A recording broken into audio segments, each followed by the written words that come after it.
Hello students, today we are going to discuss on the topic electricity. It is the class 10 subject science physics. या first of all सबसे पहले ये समझ लेते हैं what is electricity. What is electricity?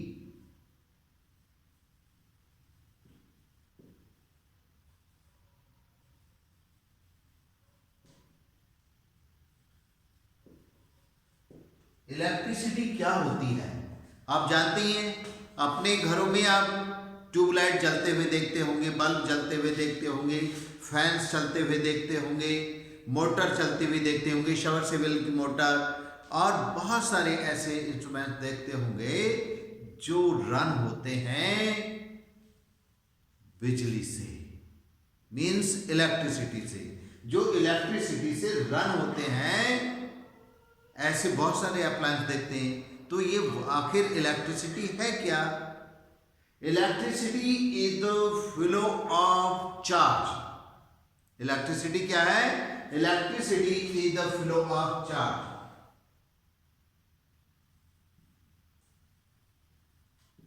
Electricity is the flow of charge. Electricity charge का flow है. Another word you can say that electricity is the source of energy. Electricity is the source of energy. ये एक source of energy है जिससे बहुत सारे appliances run होते हैं. Electricity is the source of energy by which ample of appliances are run with the electricity. Electricity से बहुत सारे अप्लायंस रन होते हैं. आप जानते हैं विदाउट इलेक्ट्रिसिटी तो आज जीवन को की कल्पना भी मुश्किल हो रही है. तो आखिर ये वास्तव में इलेक्ट्रिसिटी जो होती है ये फ्लो ऑफ चार्ज होता है. क्या होता है? Flow of charge. अच्छा, इलेक्ट्रिसिटी का थोड़ा इंट्रोडक्शन ऐसे कर लेते हैं. ये चार्ज क्या है? चार्ज क्या होता है? कभी कभी आपने देखा होगा, आप अपने बालों पर कॉम्ब करते हैं. जब कॉम्ब करते हैं बालों पर तब और उसे कॉम्ब करने से पहले अगर आप पीस कर लेते हैं कागज के, पेपर के छोटे छोटे पीस बना लेते हैं, उसके पास कॉम्ब ले जाते हैं तो उन piece of the paper no affected, उन पर कोई फर्क नहीं पड़ता, कोई प्रभाव नहीं पड़ता. कब? जबकि कॉम्ब आप सीधे ऐसे ही ले जाते हैं. लेकिन if you rub the comb on the your dry hair, अगर आप अपने सूखे बालों पर कॉम्ब को रगड़ लेते हैं, रब कर लेते हैं और उसके बाद आप उन टिनी पीसेस के पास कॉम्ब ले जाते हैं, कागज के उन छोटे टुकड़ों के पास कॉम्ब ले जाते हैं, तब वो जो पीसेस होते हैं अट्रैक्ट हो जाते हैं कॉम्ब की तरफ. इसका मतलब है कि जो कॉम्ब है उस पर कोई चार्ज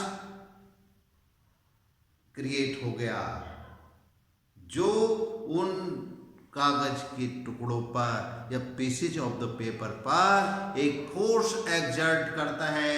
उस फोर्स एक्सर्ट करने के कारण वो पेपर कॉम्ब की ओर अट्रैक्ट हो जाते हैं. इसी तरह से आप कर सकते हैं. एक प्लास्टिक रॉड लें. एक प्लास्टिक रॉड को अगर आप रेशम वाले कपड़े से रब करें, उसे रगड़ें, तो उस पर भी एक चार्ज आ जाता है. इसी तरह से आप अपने बॉक्स में आपके में स्केल है जो प्लास्टिक स्केल होता है उसे भी अगर आप अपनी ड्राई हेयर पर रब करेंगे और रब करने के बाद छोटे छोटे जो पीस हैं पेपर के उनके पास ले जाएंगे तो वो भी पेपर के पीस को अपनी ओर अट्रैक्ट करेगा। इसका मतलब जो स्केल है आपका प्लास्टिक वाला उस पर भी कोई चार्ज क्रिएट हो जाता है। अंडरस्टूड? इसी तरह से अगर एवोनाइट की रॉड को आप वूल से रब करते हैं, अगर वूल से रब करते हैं एवोनाइट की रॉड को तो उस पर भी एक चार्ज आ जाता है, प्रोड्यूस हो जाता है। और अब हम समझ चुके कि चार्ज आ जाता है। अब हम समझते हैं द टाइप्स ऑफ चार्ज। क्या समझते हैं? The types of charge. There are two types of charge. First one is, scientist ने बहुत एक्सपेरिमेंट किए चार्ज की टाइप्स पता करने के लिए, जिससे दो टाइप्स के चार्ज हमें पता लगे। First one is positive charge. पहले हम क्या पता कर रहे हैं? Types of charge. First one is positive charge.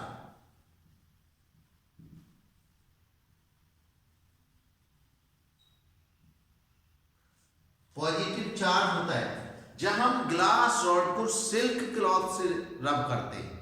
जब हम ग्लास रॉड को सिल्क क्लॉथ से रब करते हैं तो जो ग्लास रॉड पे चार्ज आता है, जो ग्लास रॉड पे चार्ज होता है, किस पे होता है?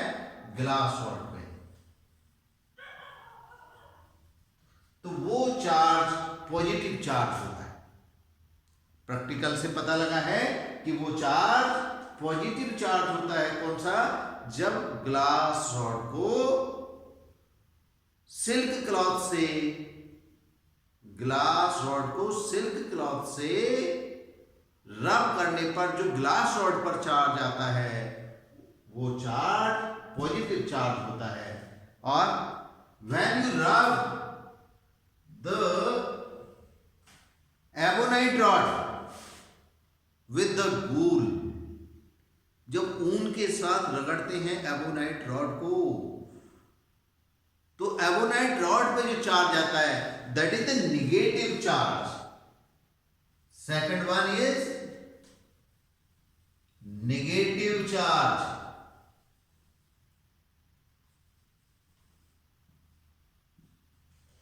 किस पर होता है?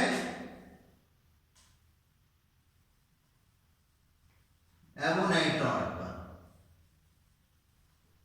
एवोनाइट रॉड पर जो चार्ज आएगा that will be the negative charge. वो नेगेटिव चार्ज होता है। अंडरस्टूड? अच्छा, चार्ज का एक मतलब और समझ लेते हैं। आप जानते हैं कि जो न्यूक्लियस होता है, जो एटम होता है, एटम के पार्टिकल्स होते हैं, सब एटॉमिक पार्टिकल्स होते हैं।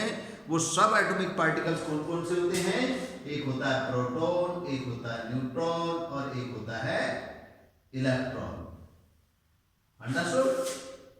तो प्रोटॉन तो न्यूक्लियस के अंदर रहता है, that is the positive charge particle. और जो नेगेटिव चार्ज पार्टिकल है that is the electron. It is the moves around the nucleus rapidly. जो न्यूक्लियस के चारों ओर तेजी के साथ चक्कर लगाता रहता है that is the electron which is the negative charge particle of the atom. वो नेगेटिव चार्ज पार्टिकल होता है। इन इलेक्ट्रॉन्स के ट्रांसफर होने के कारण चार्ज प्रोड्यूस होता है, चार्ज पार्टिकल्स क्रिएट हो जाते हैं। किसकी वजह से? इलेक्ट्रॉन्स की वजह से। Understood? Okay, now we are going to property of charges. अब हम कहां चलते हैं, प्रॉपर्टी ऑफ चार्ज को पता कर लेते हैं। ये प्रॉपर्टी ऑफ चार्ज क्या होती है? Property of charge,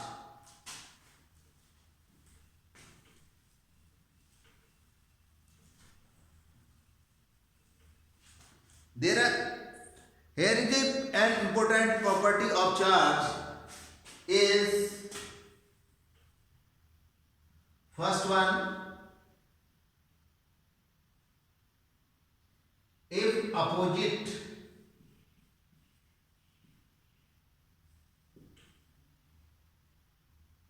means unlike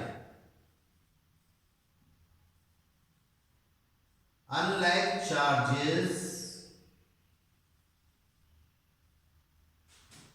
attract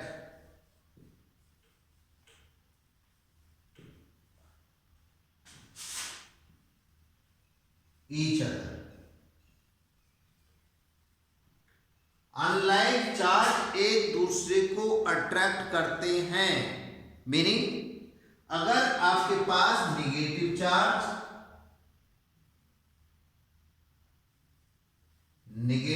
charge और पॉजिटिव चार्ज है,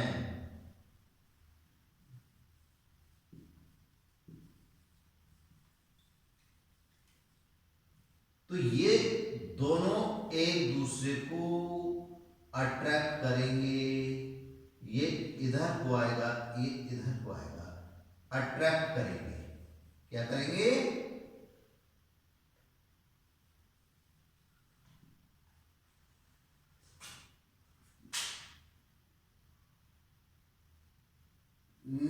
opposite charge attract each other. जैसे नेगेटिव चार्ज है, पॉजिटिव चार्ज है, दोनों एक दूसरे को अट्रैक्ट करते हैं। Second one, similar charge means like charge.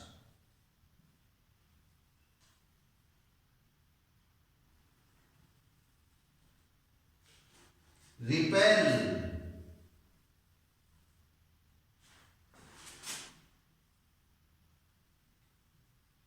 Each other. अगर लाइक चार्ज हूं या सिमिलर चार्ज कह सकते हैं, तब वो एक दूसरे को रिपेल करते हैं। रिपेल मीन्स दूर भगाते, दूर, एक दूसरे से दूर जाते हैं। अपोजिट होते हैं तो पास आते हैं, और जब सिमिलर होते हैं तो दूर जाते हैं। एग्जाम्पल में आप देख सकते हैं, व्हेन पॉजिटिव चार्ज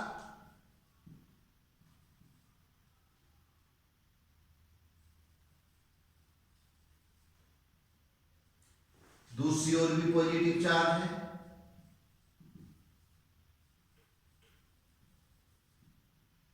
दो पॉजिटिव चार्ज हैं। अगर ये दोनों पॉजिटिव चार्ज हैं तो क्या करेंगे? रिपेल करेंगे, दूर भागेंगे। ये इधर भागेगा, ये इधर भागेगा।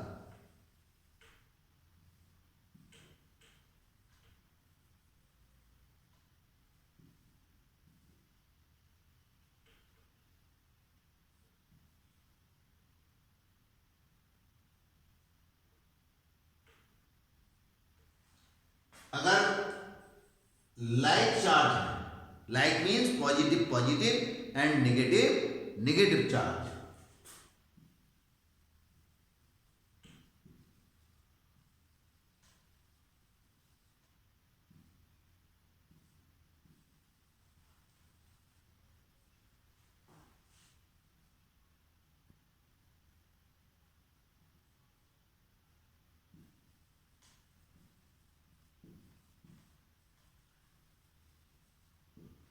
या understood?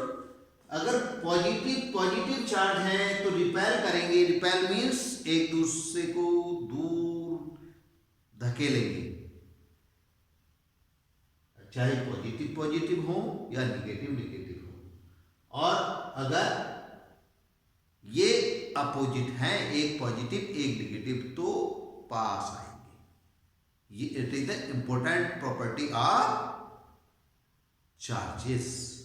Now we are going to next one, that is the SI unit of charge. SI unit of charge. What is the SI unit of charge? No. क्या आप जानते हैं? Are you know? Yeah. SI unit of charge is SI unit of charge is coulomb. coulomb जिसे C से भी लिखते हैं ऐसे, या SI unit of charge is coulomb. SI unit coulomb होती है, चार्ज की SI यूनिट कूलाम होती है। अच्छा, एक कूलाम होता क्या? एक कूलाम को ऐसे समझिए, the amount of charge,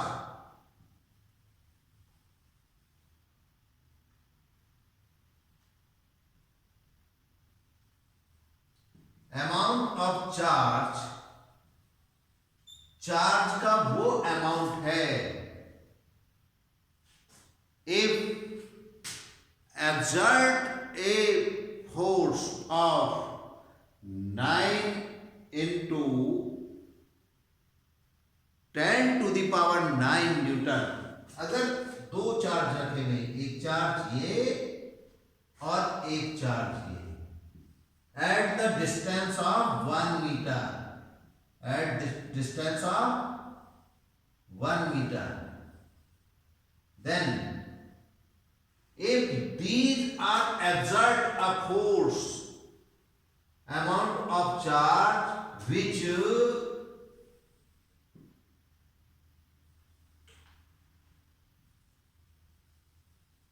exerts a force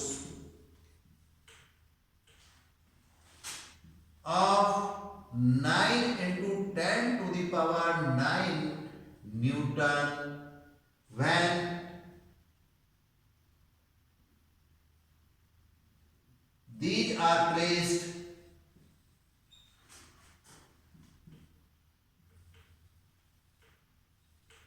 at 1 meter distance from each other.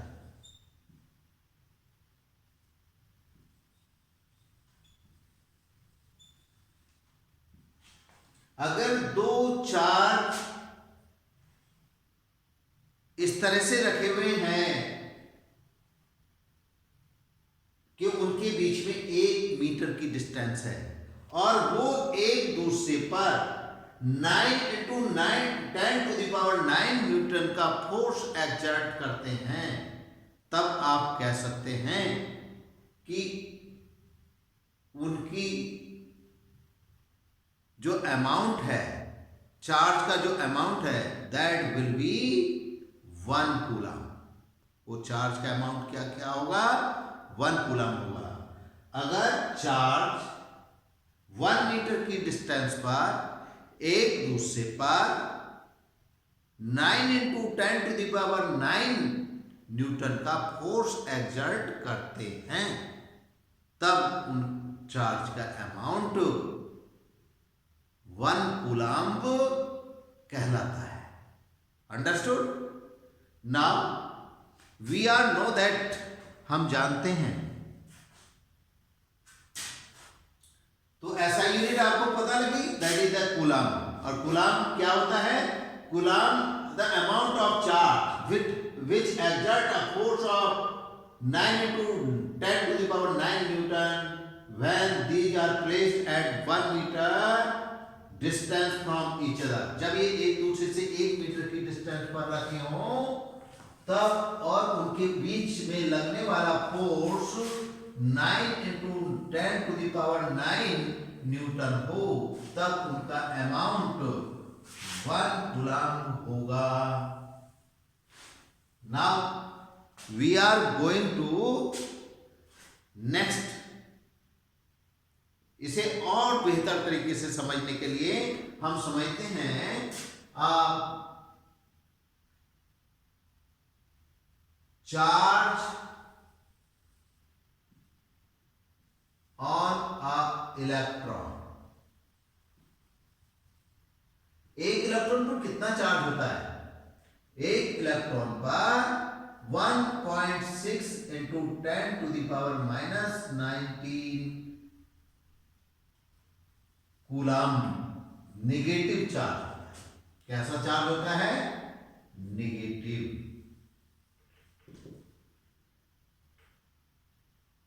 Negative charge. Understood? और चार्ज और प्रोटॉन, प्रोटॉन पे कितना होता है? प्रोटॉन पर भी amount of charge is 10⁻⁻⁹ coulomb. ये पॉजिटिव चार्ज।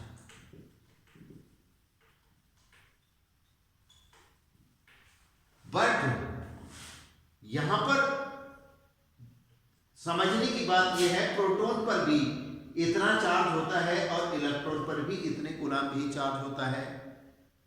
ये इट इज द नॉन ज्ञात वो सबसे छोटी सबसे कम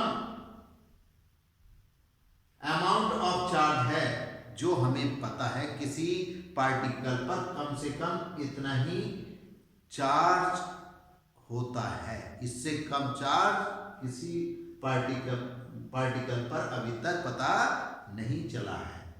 इसलिए इसे 1 यूनिट ऑफ चार्ज भी कहते हैं। 1 unit of the charge. Understood? अब electricity is the flow of electrons. Electricity जो होती है वो इलेक्ट्रॉन्स का फ्लो होती है। तो हम इलेक्ट्रॉन्स को पता करते हैं, तो देखते हैं 1.6 × 10⁻⁻⁹ coulomb charge contains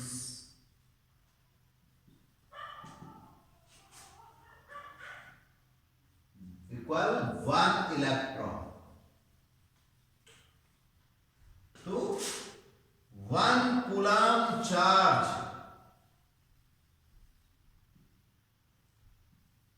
contain 1/1.6 × 10⁻⁻⁹ electron. Understood? जब इसे हम सॉल्व करते हैं तो 10 टू द पावर ये ऊपर जाकर प्लस हो जाती है और नीचे 1.6 रह जाता है इलेक्ट्रॉन। इसको कुछ इस तरह से सॉल्व कर लेते हैं।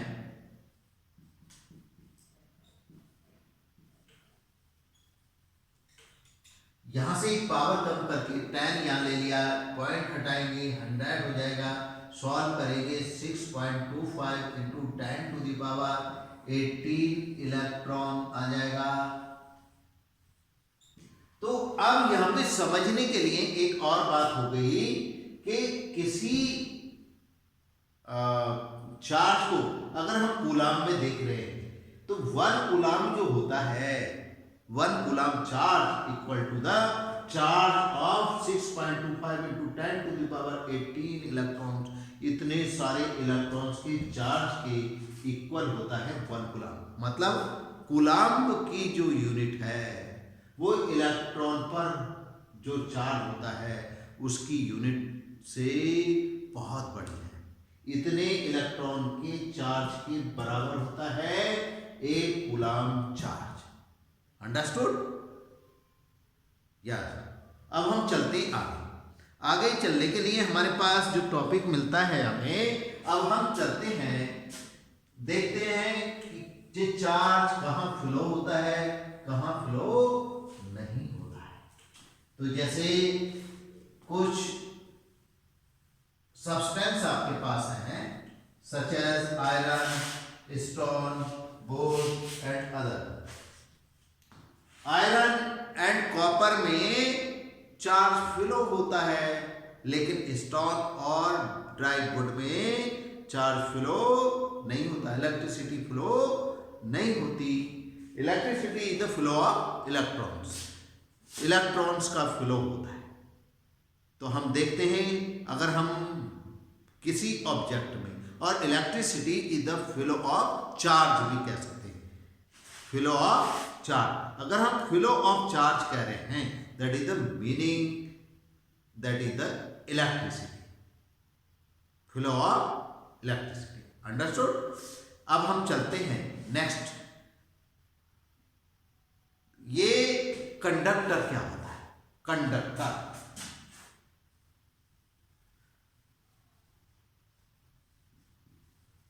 कंडक्टर्स, अभी मैंने बात की कुछ सब्सटेंस में, ऑब्जेक्ट्स में इलेक्ट्रिसिटी का फ्लो होता है और कुछ में फ्लो नहीं होता है। तो जिन ऑब्जेक्ट्स में इलेक्ट्रिसिटी का इजीली फ्लो होता है वो कंडक्टर्स कहलाते हैं। In which substance electricity can flow easily, those are called conductors.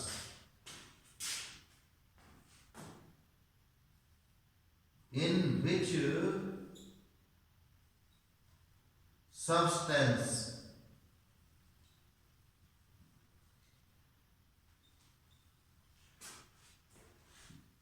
electricity flow easily, those are called conductors.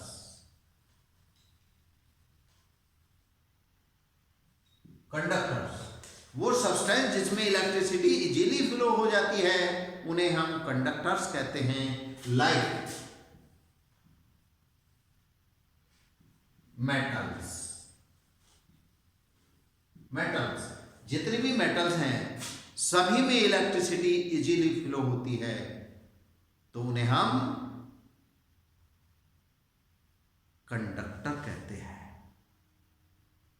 और एक नॉन मेटल भी है, अगर कार्बन ग्रेफाइट की फॉर्म में है, if carbon in the form of graphite then graphite also conduct electricity.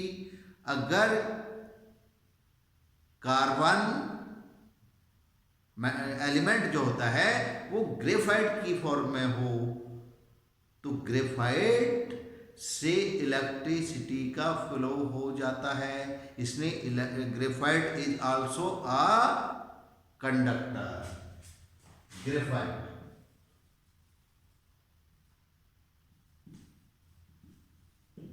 Understood? Some alloy, कुछ alloy ऐसे होते हैं जिनमें जो मतलब हीटिंग एलिमेंट्स के लिए बनाए जाते हैं, अप्लायंस के लिए बनाए जाते हैं, जैसे नाइक्रोम है, ये ऐसे हैं इनमें इलेक्ट्रिसिटी का फ्लो उतनी अच्छी तरह से नहीं होता, लेकिन होता है, कंडक्टर तो हैं, सेमी कंडक्टर की तरह काम करते हैं एक तरह से।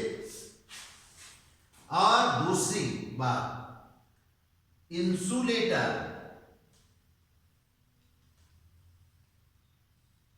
इंसुलेटर्स, क्या?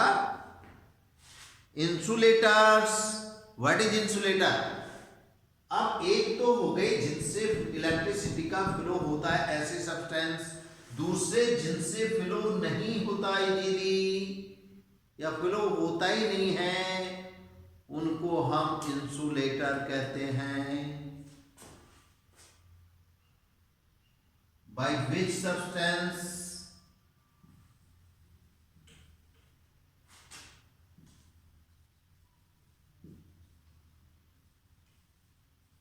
By which substances electricity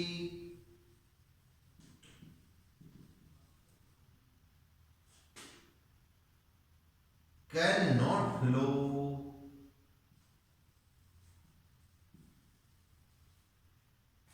Cannot flow. Those are called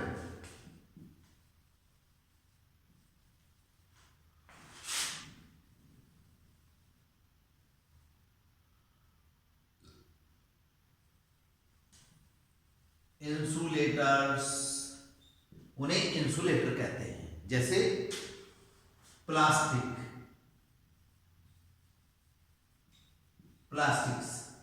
plastic है, वुड है, ड्राई वुड,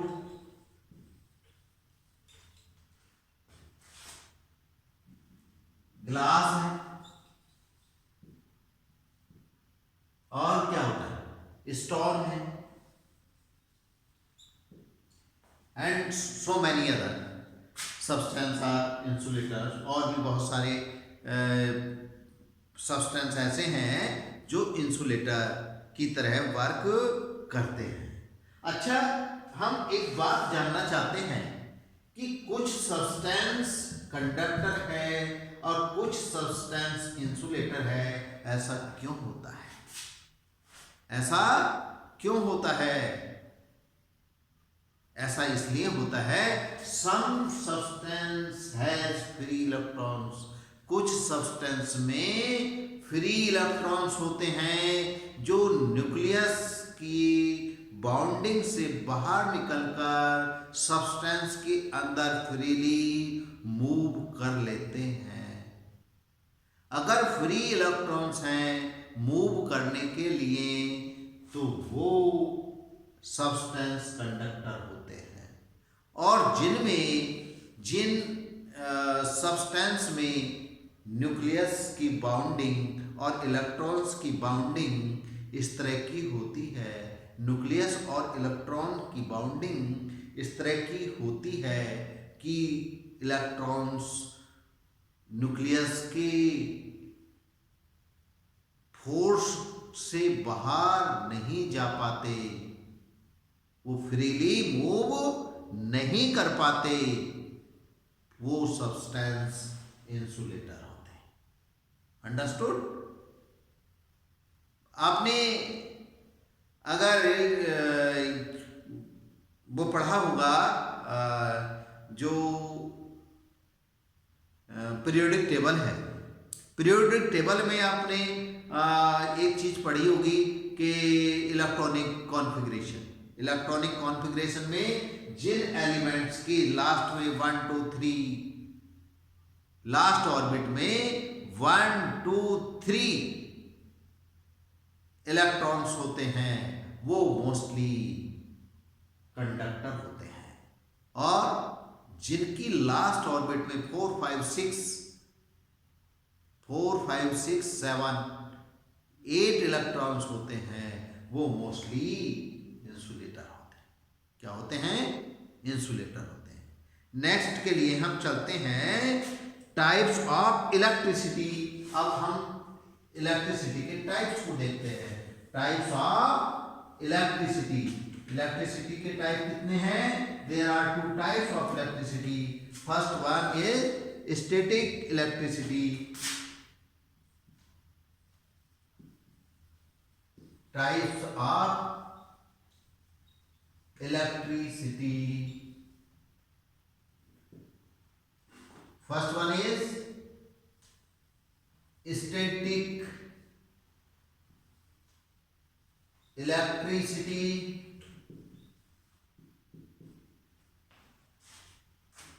स्टैटिक इलेक्ट्रिसिटी क्या है? When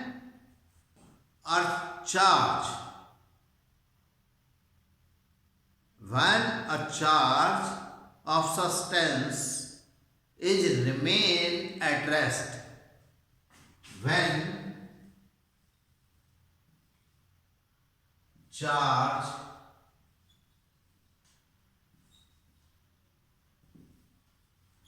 remains at rest means stationary,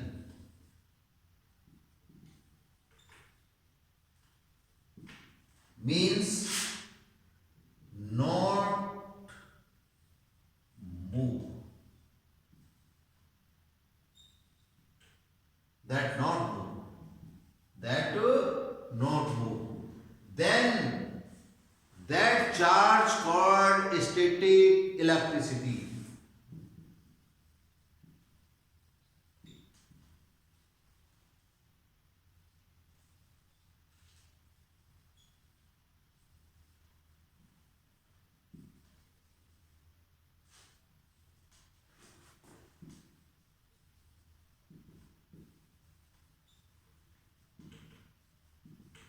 Then that charge called static electricity, तब वो चार्ज स्टैटिक इलेक्ट्रिसिटी कहलाता है।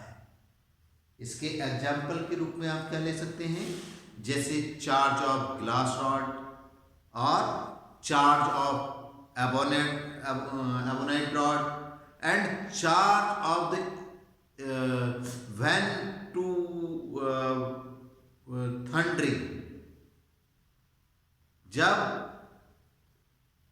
Electricity of the clouds, जो बादलों के अंदर इलेक्ट्रिसिटी फ्लो होती है, that is also static electricity, वो भी एक स्टैटिक इलेक्ट्रिसिटी का एक एग्जाम्पल है। Next one, second, current electricity. Current electricity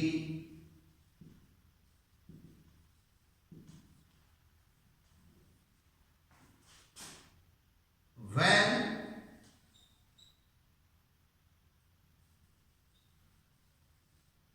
charge moves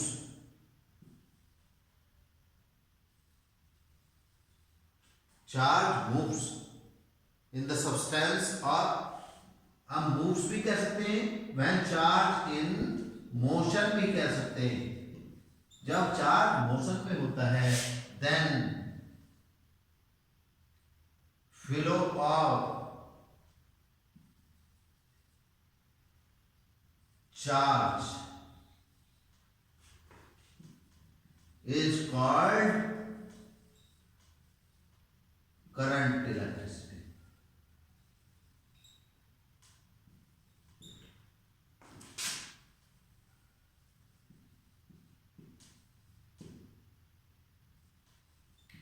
तब उस चार्ज को हम करंट इलेक्ट्रिसिटी कहते हैं। इस तरह से आज हम यहीं पे अब क्लास का एंड करते हैं, और इससे आगे अगर आपको इसमें कहीं समझ में आने में प्रॉब्लम हुई हो तो आप कमेंट करके हमें बता सकते हैं, आपके डाउट्स को क्लियर किया जाएगा, और नेक्स्ट टॉपिक पर आपको नेक्स्ट वीडियो मिल जाएगी। आपको अगर किसी टॉपिक पे, आपकी सब्जेक्ट टॉपिक पे कोई वीडियो चाहिए तो आप कमेंट करके हमें बताएं, हम आपको वो वीडियो उपलब्ध कराएंगे। And thank you for the watching the class, and we are going to stop